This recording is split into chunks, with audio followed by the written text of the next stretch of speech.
Well, welcome once again, one and all, to the Junk Shop Library channel, home of the one and the only Improv Bible study, where we read the Bible and then eviscerate the Bible from a modern, humanist, atheist perspective. If that sounds intriguing to you, you've come to the right place. If that sounds offensive to you, I urge you to stay regardless and engage with me in the comments and the chat. I'm a small enough channel to where I can say that.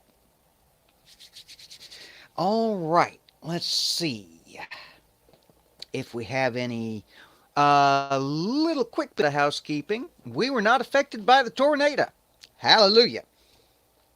Let's see if there's anything else. I don't think so. It's been kind of a quiet few days here in the library. Took the weekend off, but it's Tuesday, and so we are back, and back with a vengeance. A long and complex chapter coming down the pike. We will be doing 1 Samuel chapter 20, which I just scanned through a little bit to get a sense of what to title the stream, because I'm getting tired of titling streams random whatever pops into my mind at the time.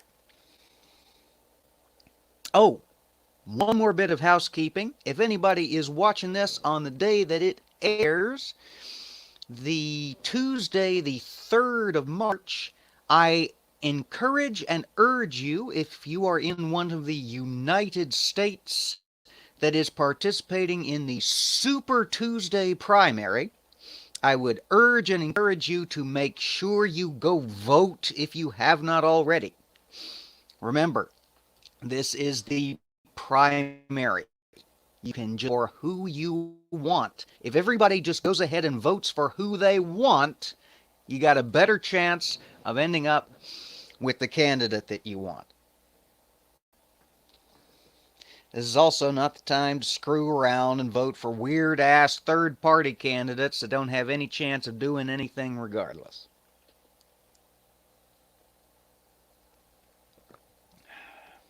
It's just ginger ale.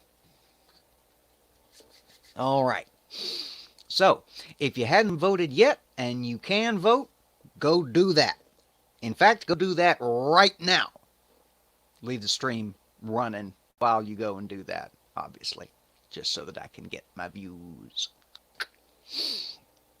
Special word of thanks to Amiga Nuts, who has been working their way tirelessly through my back catalog, starting all the way back with In the Beginning, the very first episode that we launched this peculiar little channel with more than a year ago.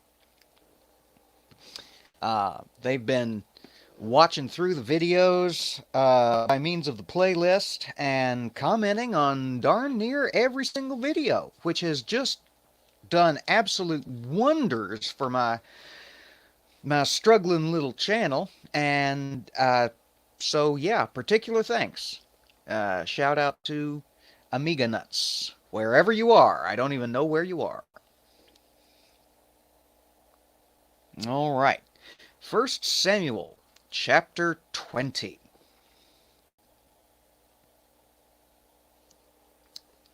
Who am I kidding?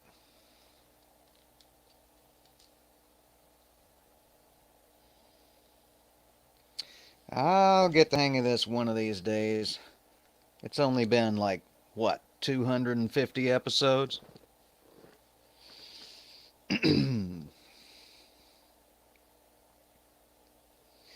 And David fled from Naioth in Ramah, and came and said before Jonathan, What have I done? What is mine iniquity, and what is my sin before thy father, that he seeketh thy life? And he said unto him, God forbid, thou shalt not die. Behold, my father will do nothing either great or small, but that he will shew me. And why should my father hide this thing from me? It is not so. And David sware moreover, and said, Thy father certainly knoweth that I have found grace in thine eyes. And he saith, Let not Jonathan know this, lest he be grieved. But truly as the Lord liveth, and as thy soul liveth, there is but a step between me and death. Then said Jonathan unto David, Whatsoever thy soul desireth, I will even do it for thee. And David said unto Jonathan, That was a loud notification. Good gravy on toast. I knew I'd forgotten to do something. That was turn my computer volume down.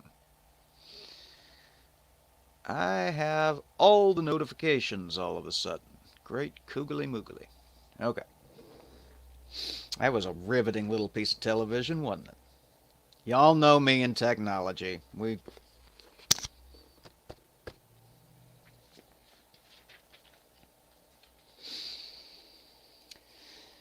And David said unto Jonathan, Behold, tomorrow is the new moon, and I should not fail to sit with the king at meat, but let me go that I may hide myself in the field until the third day at even. If thy father at all miss me, then say, David earnestly asked leave of me that he might run to Bethlehem his city, for there is a yearly sacrifice there for all the family. If he say thus, It is well, thy servant shall have peace.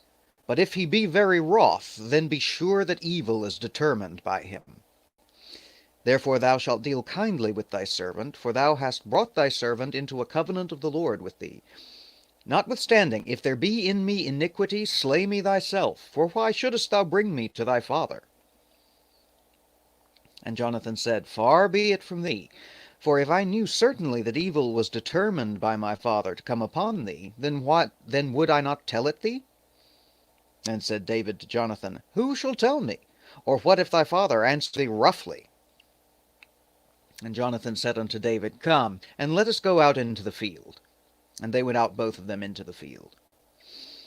And Jonathan said unto David, O Lord God of Israel, when I have sounded my father about tomorrow any time, or the third day, and behold, if there be good toward David, and I then send not unto thee, and shew it thee, the Lord do so, and much more to Jonathan. But if it please my father to do thee evil, then I will shew it thee, and send thee away, that thou mayest go in peace. And the Lord be with thee, as he hath been with my father. And thou shalt not only while I yet live shew me the kindness of the Lord, that I die not, but also thou shalt not cut off thy kindness from my house forever. No, not when the Lord hath cut off the enemies of David, every one from the face of the earth. So Jonathan made a covenant with the house of David, saying, Let the Lord even require it at the hands of David's enemies. And Jonathan caused David to swear again, because he loved him, for he loved him as he loved his own soul. Then Jonathan said to David, Tomorrow is the new moon, and thou shalt be missed, because thy seat will be empty. And when thou hast stayed 3 days, then thou shalt go down quickly, and come to the place where thou didst hide thyself when the business was at hand, and shalt remain by the stone Ezel. And I will shoot 3 arrows on the side thereof, as though I shot at a mark. And behold, I will send a lad, saying, Go, find out the arrows. If I expressly say unto the lad, Behold, the arrows are on this side of thee, take them, then come thou, for there is peace to thee, and no hurt, as the Lord liveth.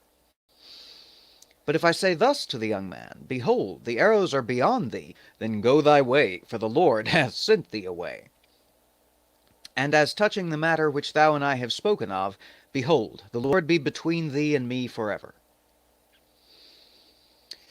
So David hid himself in the field, and when the new moon was come, the king set him down to eat meat.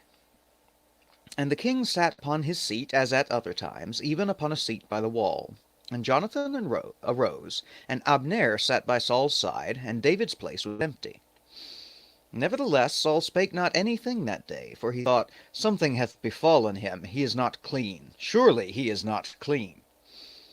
And it came to pass on the morrow, which was the 2nd day of the month, that David's place was empty. And Saul said unto Jonathan his son, Wherefore cometh not the son of Jesse to meat, neither yesterday nor today? And Jonathan answered Saul, David earnestly asked leave of me to go to Bethlehem. And he said, Let me go, I pray thee, for our family hath a sacrifice in the city. And my brother he hath commanded me to be there. And now, if I have found favor in thine eyes, let me get away, I pray thee, and see my brethren. Therefore he come not unto the king's table. Then Saul's anger was kindled against Jonathan, and he said unto him, Thou son of the perverse, rebellious woman, do not I know that thou hast chosen the son of Jesse to thine own confusion, and unto the confusion of thy mother's nakedness? For as long as the son of Jesse liveth upon the ground, thou shalt not be established, nor thy kingdom. Wherefore now send, and fetch him unto me, for he shall surely die. And Jonathan answered Saul his father, and said unto him, Wherefore shall he be slain? What hath he done? And Saul cast a javelin at him to smite him, whereby Jonathan knew that it was determined of his father to slay David. So Jonathan arose from the table in fierce anger, and did eat no meat the second day of the month, for he was grieved for David, because his father had done him shame. And it came to pass in the morning that Jonathan went out into the field at the time appointed with David, and a little lad with him. And he said unto his lad, Run, find out now the arrows which I shoot. And as the lad ran, he shot an arrow beyond him. And when the lad was come to the place of the arrow which Jonathan had shot, Jonathan cried after the lad, and said, Is not the arrow beyond thee? And Jonathan cried after the lad, Make speed, haste, stay not. And Jonathan's lad gathered up the arrows, and came to his master. But the lad knew not anything, only Jonathan and David knew the matter. And Jonathan gave his artillery unto his lad, and said unto him, Go, carry them to the city. And as soon as the lad was gone, David arose out of a place toward the south, and fell on his face to the ground, and bowed himself 3 times. And they kissed one another, and wept one with another, until David exceeded. And Jonathan said to David, Go in peace, for as much as we have sworn both of us in the name of the Lord, saying, The Lord be between me and thee, and between my seed and thy seed forever. And he arose and departed, and Jonathan went into the city. All right. There we have the 20th chapter of 1 Samuel.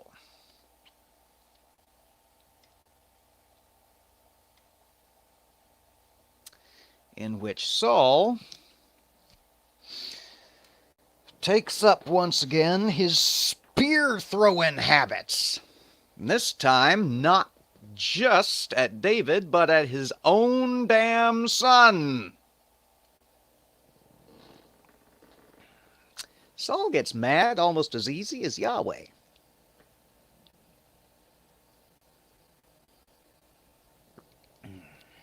All right. So, what with all of the spear chucking at him, and the shouting at, and the coming to kidnap and murder him in the dead of night, whereby he had to escape through a window and have his wife make a pillow dummy of him so that it gave him time to get away.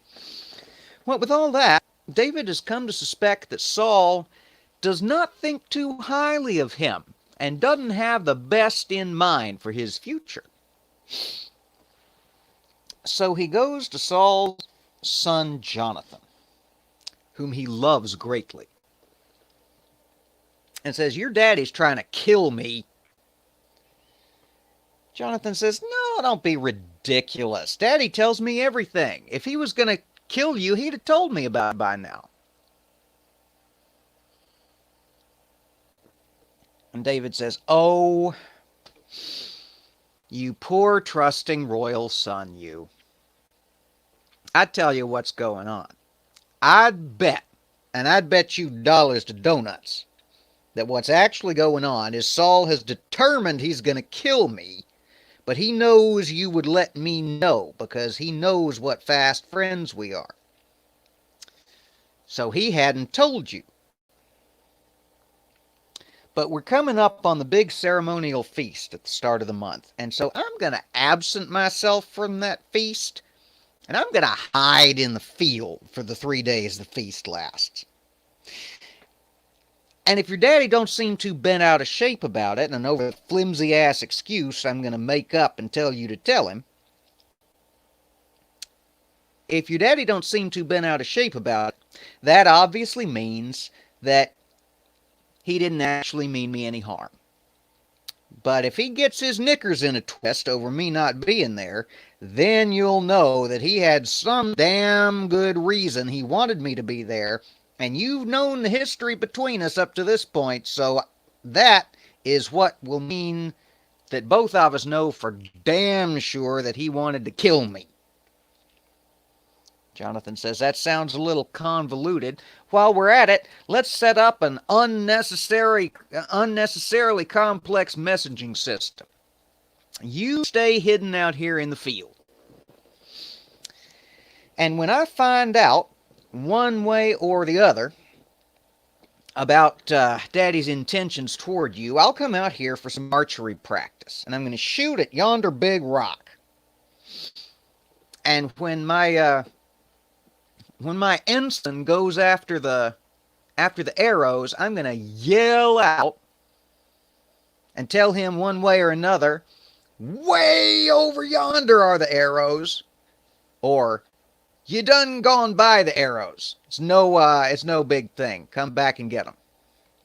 And if I say you're going to have to go way far, that's how you'll know that Daddy is mad and going to try to kill your ass. And David says, you know what? As overly complex plans and communications go, that sounds like a plan to me. Oh, hey, Paul. Welcome, welcome. Good to see you. Now, they proceed to go about their unnecessarily complex plan. David goes and hides in the field for 3 days, and Jonathan goes back to the house and goes to the big ceremonial dinner. And the first day, David ain't there, and his place stays empty, and Saul doesn't really think anything of it. He says he probably transgressed some crappy little bylaw and is ceremonially unclean, and that way he can't come to the feast. He's a little shepherd boy turned warlord after all, so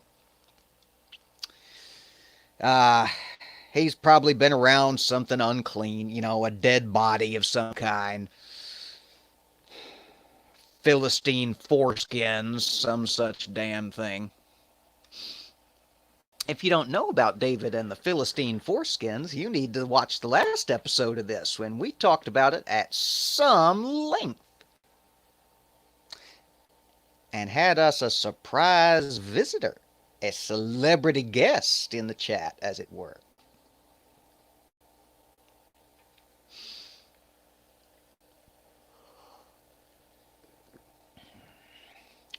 But then the second day of the feast rolls around. And on the second day of the feast, David's still not there. And Saul's hackles rise. And he turns to Jonathan and says, hey, Johnny boy, I know how close you and Jesse's little kid are. So you need to tell me toot sweet why he's not here at my big ceremonial feast. And Jonathan proceeds to tell him the elaborate excuse that there's a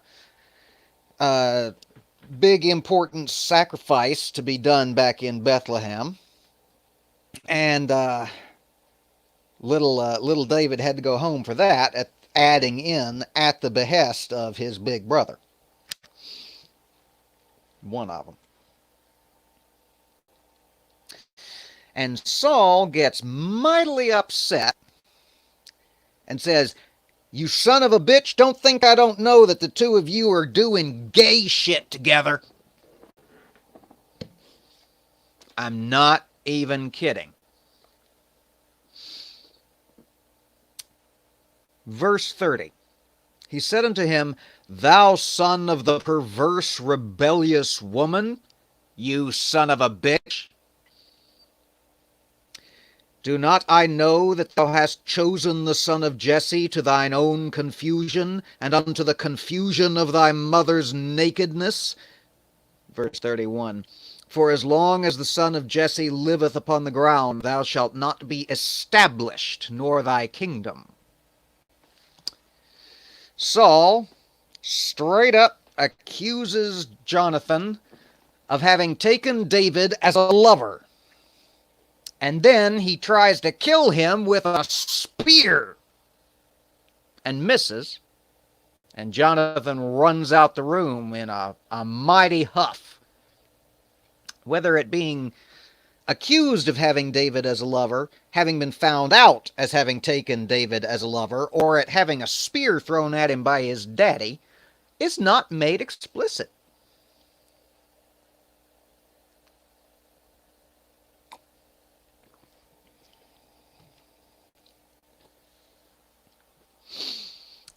So then Jonathan packs up his archery kit and takes his ensign off into the field and shoots target practice at the big rock. And as the kid's running after the arrows, he hollers out, "They're way, way far away.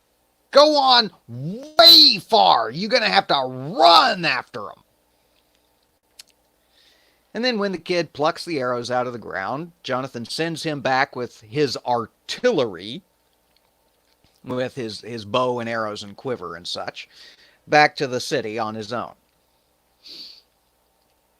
And David comes out of hiding, and they commiserate for a little while, until David exceeded, whatever the hell that means.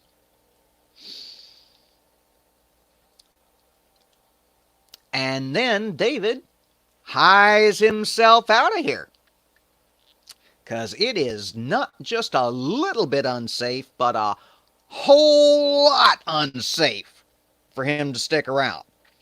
Because not only is Papa Saul angry, he's right proper name-calling, spear-flinging angry, and does not intend to tolerate this foolishness no more. Of course, he's had it in for David all the way since back the time of the Song of the Thousands and the Tens of Thousands, which, as we discussed last time, is just evidence of Saul not paying real good attention in Hebrew poetry class. But he's had it in for David ever since David turned up on the scene.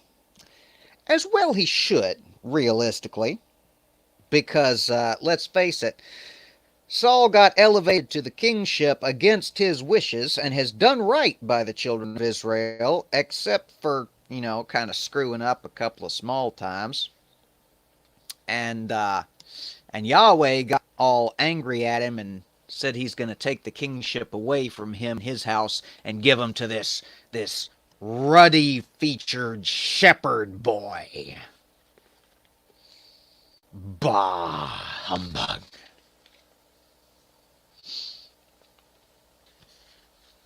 All right. So much for 20.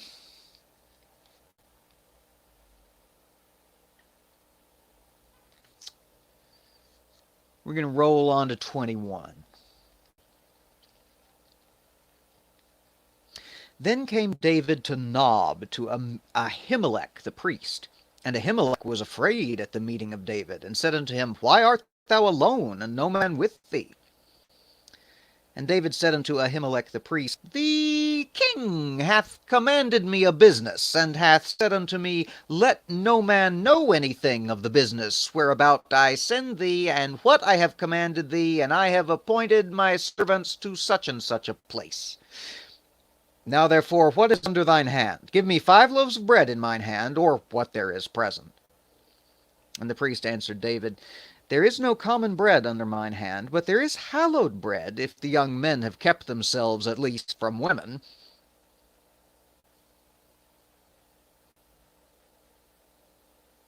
If the young men have kept themselves at least from women. Yep. And David answered the priest, and said unto him, Of a truth women have been kept from us about these 3 days since I came out, and the vessels of the young men are holy. And since the bread is in a manner common, yea, though it were sanctified this day in the vessel. So the priest gave him hallowed bread, for there was no bread there but the shew bread. that was taken from before the Lord, put hot bread in the day when it was taken away. Now a certain man of the servants of Saul was there that day, detained before the Lord, and his name was Doeg, an Edomite, the chiefest of the herdmen that belonged to Saul. And David said unto Ahimelech, And is there not here under thine hand spear or sword? For I have neither brought my sword nor my weapons with me, because the king's business required haste. And the priest said, The sword of Goliath the Philistine, whom thou slewest in the valley of Elah, behold, it is here, wrapped in a cloth behind the ephod. If thou wilt take that, take it, for there is no other save but that here. And David said, There is none like that. Give it me. And David arose and fled that day for fear of Saul, and went to Achish, the king of Gath. And the servants of Achish said unto him, Is not this David the king of the land? Did they not sing one to another of him in dances, saying, Saul hath slain his thousands, and David his 10,000s? And David laid up these words in his heart, and was sore afraid of Achish the king of Gath. And he changed his behavior before them, and feigned himself mad in their hands, and scrabbled on the doors of the gate, and let his spittle fall down upon his beard. Then said Achish unto his servants, Lo, see ye the man is mad? Wherefore then have ye brought him to me? Have I need of madmen, that ye have brought this fellow to play the madman in my presence? Shall this fellow come into my house? And there we have chapter 21. Lies, misunderstanding, and play acting. All right.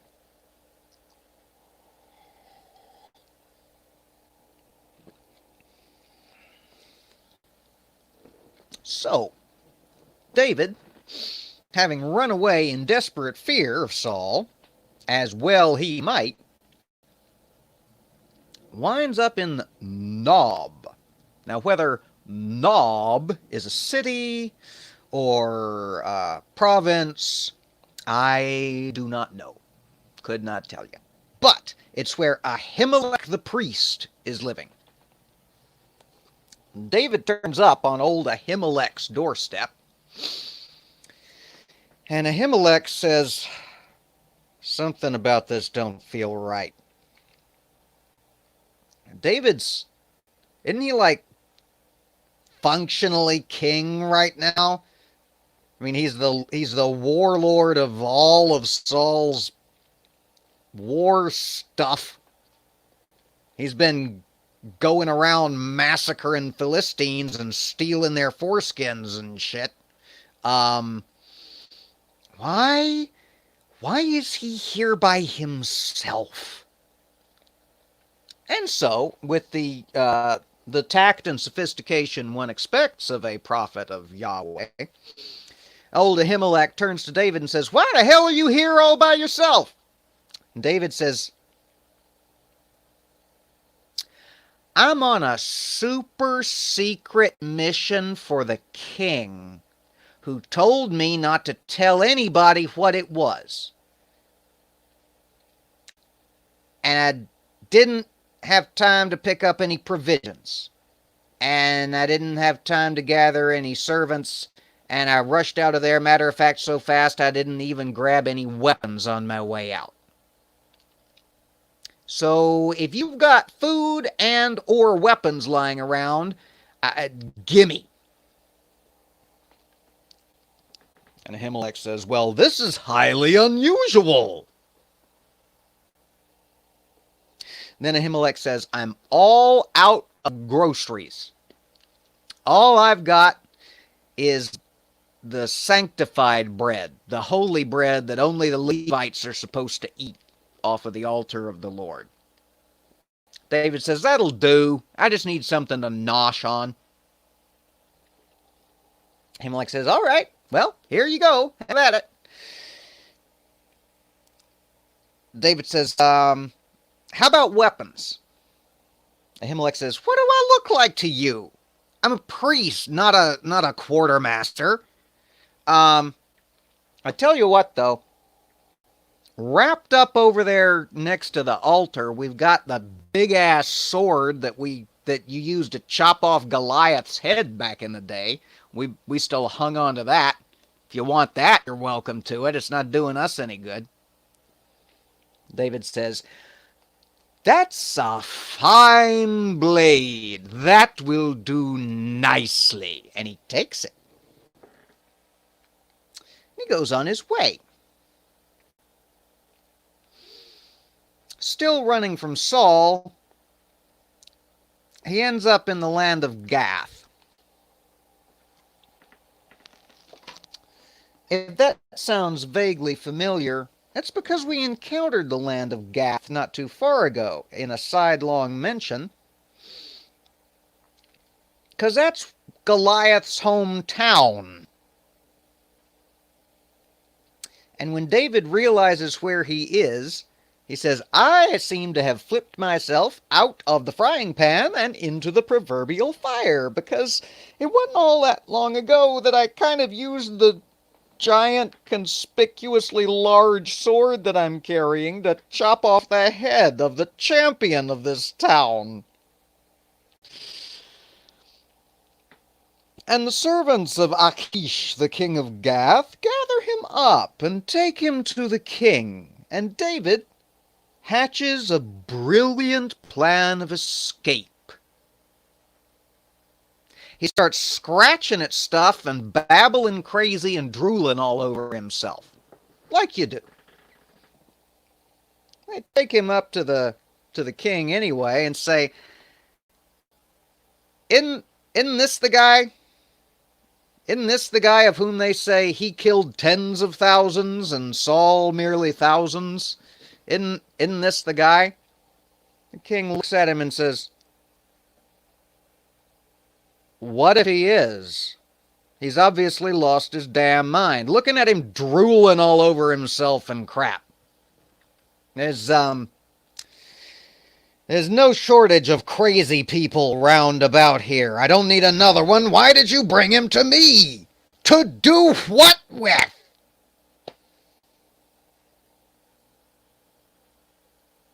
And they say, Seemed like a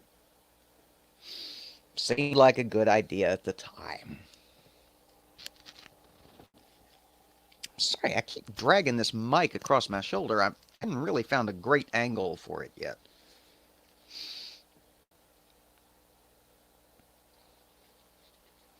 All right, we're going to roll into chapter 22, we are. I had a banner ready for 21. I just forgot to pop it up on the screen.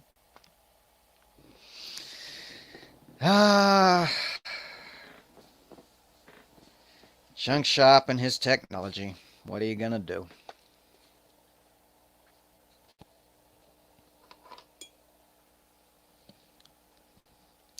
"22. David therefore departed thence, and escaped to the cave Adullam. And when his brethren and all his father's house heard it, they went down thither to him. And every one that was in distress, and every one that was in debt, and every one that was discontented, gathered themselves unto him. And he became a captain over them, and there were with him about 400 men. And David went thence to Mizpeh of Moab, and he said unto the king of Moab, Let my father and my mother, I pray thee, come forth and be with you, till I know what God will do for me. And he brought them before the king of Moab, and they dwelt with him all the while that David was in the hold. And the prophet Gad said unto David, Abide not in the hold, depart, and get thee into the land of Judah. And David departed, and came into the forest of Hareth. Now when Saul heard that David was discovered, and the men that were with him, now Saul abode in Gibeah under a tree in Ramah, having a spear in his hand, and all his servants were standing about him. Then Saul said unto his servants that stood about him, Hear now, ye Benjamites, will the son of Jesse give every one of you fields and vineyards, and make you all captains of thousands and captains of hundreds? That all of you have conspired against me, and there is none that sheweth me that my son hath made a league with the son of Jesse, And there is none of you that is sorry for me, and sheweth unto me that my son hath stirred up my servant against me to lie in wait, as at this day. Then answered Doeg the Edomite, which was set over the servants of Saul, and said, I saw the son of Jesse coming to Nob, to Ahimelech, the king of the son of Ahitub. Yep. And he inquired of the Lord for him, and gave him victuals, and gave him the sword of Goliath the Philistine. Then the king sent to call Ahimelech the priest, the son of Ahitub, and all his father's house, the priests that were in Nob, and they came all of them to the king. And Saul said, Hear now, thou son of Ahitub. And he answered, Here I am, my lord. And Saul said unto him, Why have ye conspired against me, thou and the son of Jesse, in that thou hast given him bread and a sword, and hast inquired of God for him, that he should rise against me to lie in wait, as at this day? And Ahimelech answered the king, and said, And who is so faithful among all thy servants as David, which is the king's son-in-law, and goeth at thy bidding, and is an honourable in thine house? Did I then begin to inquire of God for him? Be it far from me. Let not the king impute anything unto his servant, nor to all the house of my father. For thy servant knew nothing of all this, less or more.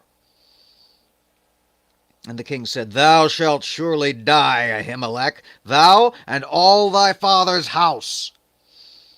And the king said unto the footmen that stood about him, Turn, and slay the priests of the Lord, because their hand also is with David, and because they knew when he fled, and did not shew it to me. But the servants of the king would not put forth their hand to fall upon the priests of the Lord. And the king said to Doeg, Turn thou, and fall upon the priests. And Doeg the Edomite turned, and he fell upon the priests, and slew on that day 75 persons that did wear a linen ephod. And Nob, the city of the priests, smote he with the edge of the sword, both men and women, children and sucklings, and oxen and asses and sheep with the edge of the sword. And one of the sons of Ahimelech, the son of Ahitub, named Abiathar, escaped and fled after David. And Abiathar showed David that Saul had slain the Lord's priests. And David said unto Abiathar, I knew it that day when Doeg the Edomite was there, that he would surely tell Saul, I have occasioned the death of all the persons of thy father's house. Abide thou with me, fear not, for he that seeketh my life seeketh thy life, but with me thou shalt be in safeguard. And there we have a little bit of the old-fashioned Old Testament ultraviolence in chapter 22.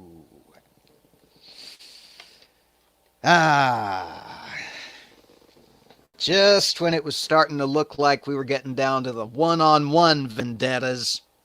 Nope. Priest massacre.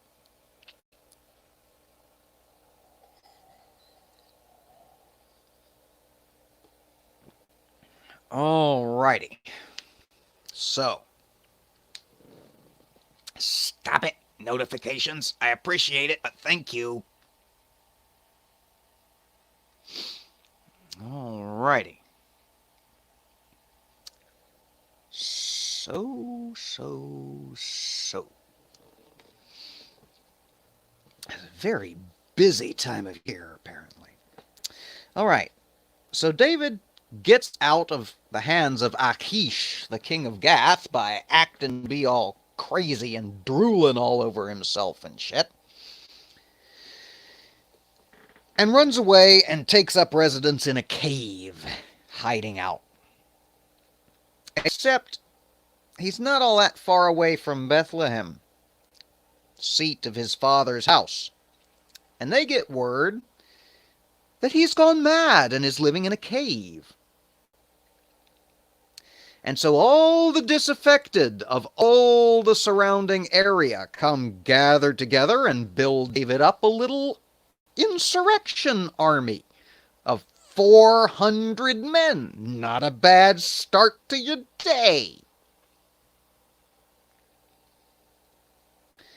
Well, Mr. Doeg, meanwhile, who we now figure out why he received that little passing mention in the last chapter as one of the servants of Saul, one of his chief herdmen, though herder of what, it doesn't say. Could be sheep, oxen, assen, sheep, and I already said sheep once. Not important. Moving on. Mr. Doeg comes running to Saul and finds him where he's set up camp under a tree waiting to get word of David so he knows in which direction to march off and get his murder on. Doeg finds him and says, I saw David. And not only did Mr. Ahimelech, the priest over yonder way, not only did he give him food, but he gave him that giant-ass sword that used to belong to Goliath. And not only that, but he did a little prophesying for him. Saul, as you can imagine, is absolutely thrilled to the gills with this news. And he summons Mr. Ahimelech and all Mr. Ahimelech's family. Mr. Ahimelech says, Hi, you rang? You wanted to see me?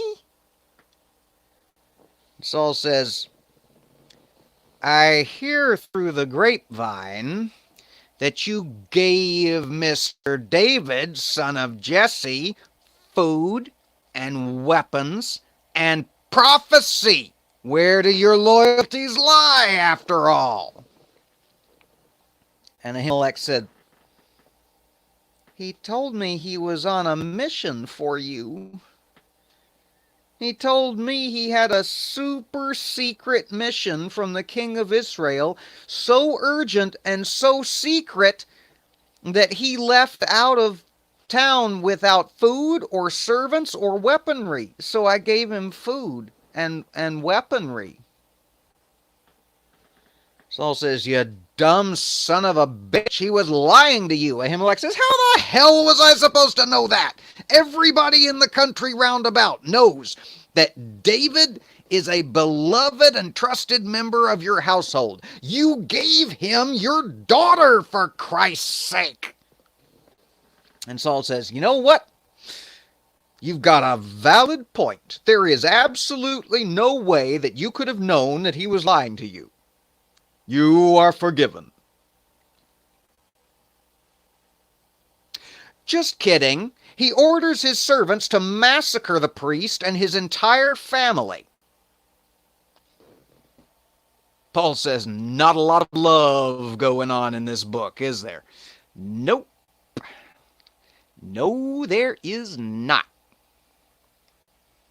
A little bit of love between David and Jonathan, but the book kind of blasts on past that at about Mach 2 and hopes we won't notice.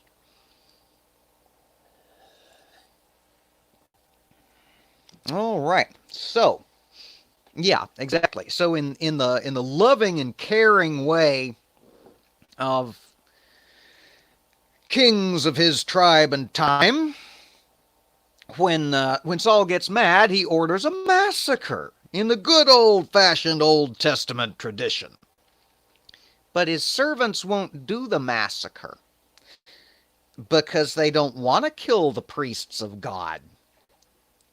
Because mistreating the priests of God has not historically gone real well for the people who did the mistreating. And Saul says, okay, that's fair. Hey, Doeg, you seem to know what side your bread is buttered on. You do the massacre for me. And Doeg says, cool, I can do that.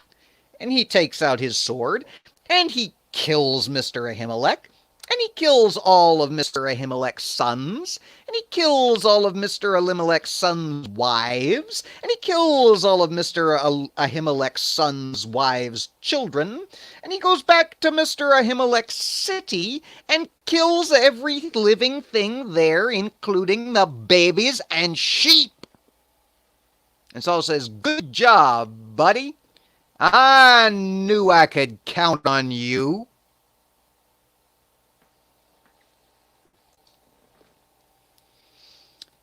This is Saul, king of Israel. The motherfucker that God picked out specific for the task. The one who didn't want to be king and so hid among the stuff.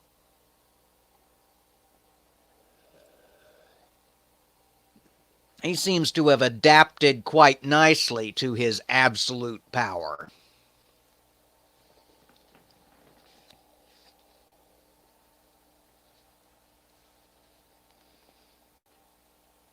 And having slaughtered all of Ahimelech's family and town and sheep, Doeg manages to miss one. Abiathar, one of the children of Ahimelech. Mr. Abiathar runs off and comes panting into David's cave camp where he and his 400 disaffected are hanging out, and says, "Saul done lost his motherfucking mind. He has killed everyone. Everyone!"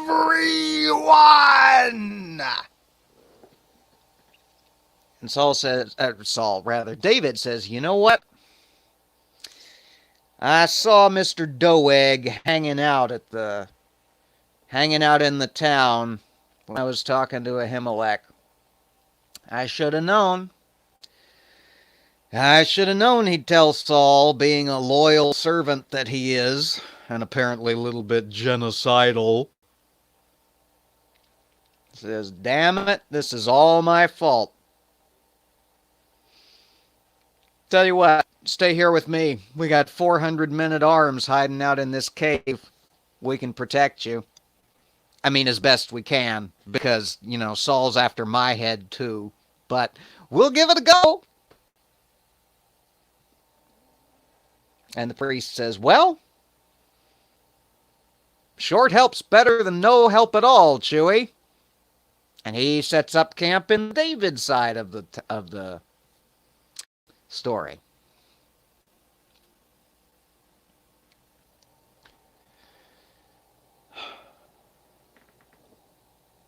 Saul's tendency to violence is a little alarming, isn't it? I mean, there's retaliation, and then there's super duper excessive ultra violence.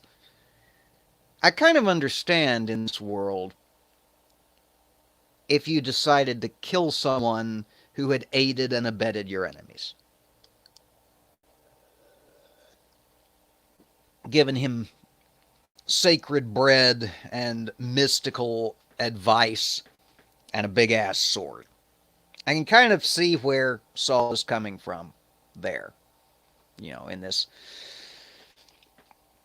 land where an eye for an eye and a tooth for a tooth was a limiting law.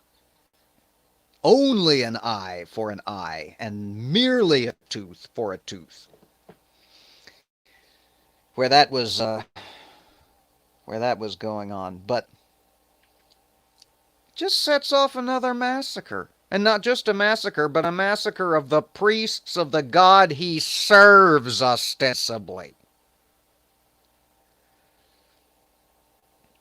No mention of an evil spirit from the Lord this time, though. This is just Saul being Saul.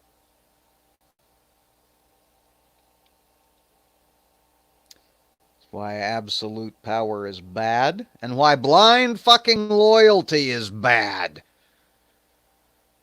Doeg is apparently so convinced of which side his bread is buttered on that he's willing to go off and do a baby massacre just on the say-so of Mr. Saul, king or no king. That's going above and beyond, is it not? Somebody says, I want you to kill all these people. He kills all these people and he goes back to the place where they live and kills all of the people who live there. And the sheep.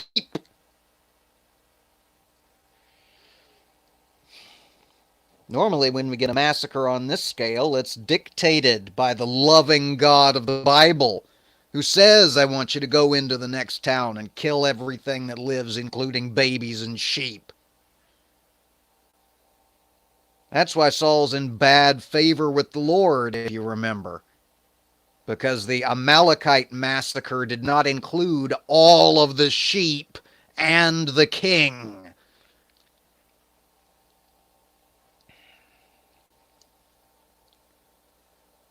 So maybe that's why.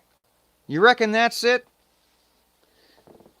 Doeg says, you know, the last time somebody around here was told to do a massacre, they didn't do a good enough job, and they fell out of favor with God, and God put an evil spirit upon them, and that's why we're in this civil war kind of mess we're in right now with 400 men hiding in a cave under the command of our general who's gone rogue because Saul wants to kill him. So he says, I guess I better massacre right. So he kills all the babies and kills all the sheep and kills all the cows in addition to the priests. Nobody's going to accuse Mr. Doeg of not doing a good enough massacre. Nope, nope, nope.